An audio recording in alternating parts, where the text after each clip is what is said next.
JCliff85. I have spent my entire career in business, from engineering to sales to procurement. I know how difficult it is to specify and purchase material to keep a business running, from buying paper to specifying computer systems and buying or leasing automobiles. How in the world does Scientology manage this complex process when it seems to be so heavily bureaucratic, with so many levels of apparent approvals and authority?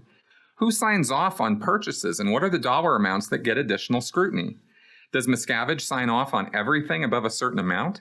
For example, if a new printing press is needed or a maintenance contract is needed on an HVAC system, is there a dollar amount that triggers Miscavige approvals? Does he micromanage everything? Additionally, doesn't the constant threat of knowledge reports written up on each other stifle the Sea Org buyer's creativity and ability to develop new, but perhaps more cost-competitive but unproven vendors? Are all bids competitive, with a typical 3-bid minimum required for compliance reasons?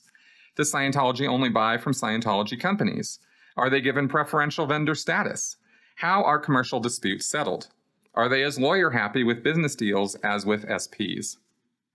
Okay, dude, seriously, wow, man.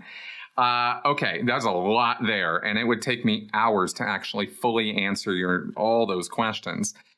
And it's kind of funny because I'm going to give you a good answer for this. Okay, we're definitely going to go over some stuff, but I just realized when you were asking all this stuff that I was like, man, we critics really do a lot to simplify a very complicated picture. There's a lot going on in Scientology at all the different levels, and we really try to just hone in on the important stuff that we want you guys to know about. That is really the important stuff, not the minutia. I get into all kinds of minutia in answering these questions because it's kind of fun, but in the general course of talking to you guys about this, or Leah's show, or Going Clear documentary, I mean, they are just, they're just giving you a very simplified version of very complex events. So that all being said, let's go ahead and dive into this. Okay, I'm not going to be able to answer all the questions you asked, but let me give you an overview here. First off, let me clear up a little misconception.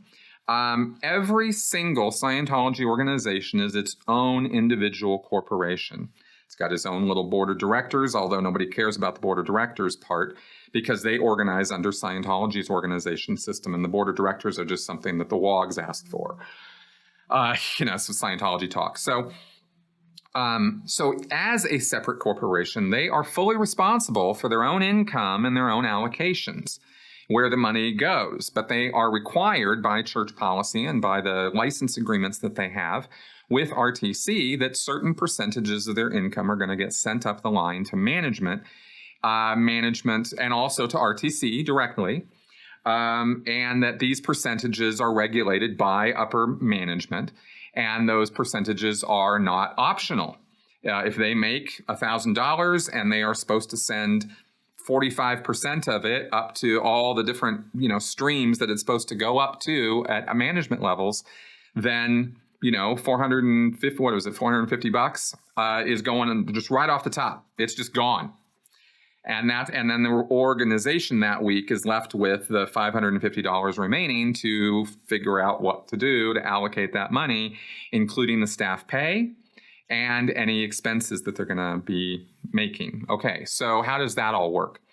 Well, they're pretty self-managing on that line, right? As long as they're sending the income up the line, the percentage that they're making, and it looks like things are fairly sensible in terms of what they're spending their money on and how they're allocating it, then they're not going to really hear too much about it from upper management. And certainly not from David Miscavige. He is nowhere on this line. David Miscavige could care less about the internal week-to-week allocations and financial planning of each organization. That's not his gig. There's over 100 of these organizations, and every single week they do a new financial planning. So it would be completely untenable for any single person to try to be the approval point for all these organizations. Instead, it's all done internally, except in certain cases, which I'll get to in a bit. The way the financial planning works is this. On Thursday at 2 o'clock, the week officially ends. That afternoon, the staff members are collecting up their weekly statistics. They have a staff meeting. And that evening, they do there are 2 levels of meetings that happen. The first level is with the division heads. That's called the advisory committee. Those, or advisory council. It's been both. Those people are what constitute what's called financial planning as well. Every staff member in the organization, no matter what department or division or area they're in, if they need stuff purchased for their area, like in the course rooms, you might need some more clay, or you might need paper. You can definitely need paper. Scientology orgs go through a lot of paper. But pens, paper clips, I mean, all that stuff, right? The things that keep an organization going.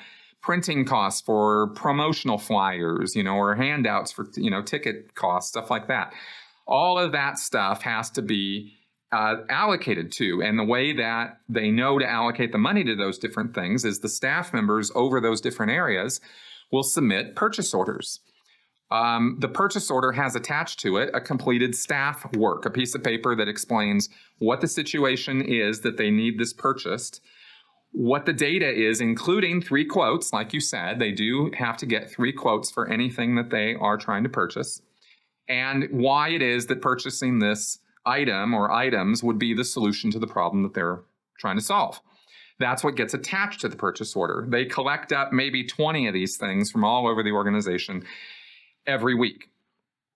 So on Thursday night, when they do their financial planning, they look at how much they have to spend, right? Because now they've taken the percentages off that go up to management. They've taken off the staff pay, maybe. They've got their money here, right? And if whatever they've got left over, and if they don't have anything left over and they need to purchase some stuff, then the staff pay is going to get cut into. That's how that works, right? This is why staff don't get paid that much, is because the staff pay becomes part of the rest of the allocation to purchase paper, toilet paper, stuff like that. So all those purchases get looked over, and the financial planning committee decides as a body which of those are going to get approved or disapproved, right? They put it all together in a package, and they attach a cover sheet. It all gets put into a folder, and it goes up to the next level, the executive committee. This is the senior 3-4 executives of the organization, and they are the final approval point for where their money is going to be going. That's how that works, okay? The executive council is the final arbiter on that stuff. And if they can kick it back and forth and do all the bureaucratic stuff, but that's basically how the lines operate there, okay? Okay, let's see here. Now, when does upper management have to approve stuff? Okay, well, if you're going to buy a new building, they're definitely going to be all over that approval process, and that is not just something that gets taken up at the weekly financial planning with some great big $10 million purchase order, right? It doesn't work like that. That's a whole binder of a completed staff work, and that gets sent all the way up eventually to Miscavige. Absolutely no question about it. He is the final approval point on any building purchases. Also, major purchases would need or would sometimes require management approval. Like if the org was going to buy a new vehicle. I mean, it's not like they buy cars for the staff, right? That doesn't really happen very often. But they have those yellow vans, those volunteer minister vans that they drive around in. Those had to be purchased, right? I think management actually purchased it, and then they got a pretty good fleet deal at the continental level, and then they charged each of the orgs for the cost that they had gotten the reduced rate on. So sometimes that kind of thing will happen when it's major capital purchases type of thing. Let's see. And yeah, I mean, okay. And then you asked about knowledge reports. Do knowledge reports get in the way of impeding the creativity of these guys in finding things and stuff? Well, it can. It can be dangerous to be on the finance lines of Scientology. I was on the RPF with a whole lot of people who were there because of financial crimes, quote unquote, or what they call financial irregularities or financial waste, right? That's a big thing. And they really mind the P's and Q's and, dot the I's and cross the T's when it comes to their accounting processes and where the money is being allocated to. It's very, very well accounted for at the lower levels. Not that you can see anything going on at the upper levels when you're at the lower levels, but I'm just saying each organization is required to really keep its administration straight on this stuff, especially since, they got the tax exemption because they can be open to audit at any point. So does the KR stifle this? Yeah. If you get it, if you might be very, very conservative in how you're going to go about looking at getting new vendors or trying to get better prices or trying to come up with a new project that might require some investment. That's going to definitely get a whole lot of scrutiny if you're coming up with some new ideas and stuff. But the much bigger problem that they tend to face is the percentages and paying those percentages and keeping management happy with you. That's the biggest problem. And that is kind of how all that works. I hope that gives you, at least encapsulates a lot of what you were asking about, even if it doesn't address every single point you asked for.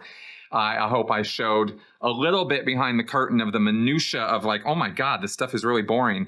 But that's how the Church of Scientology operates. And we don't really talk about that stuff so much because there's nothing really sexy about it. It's just the day-to-day of Scientology, just like any other company.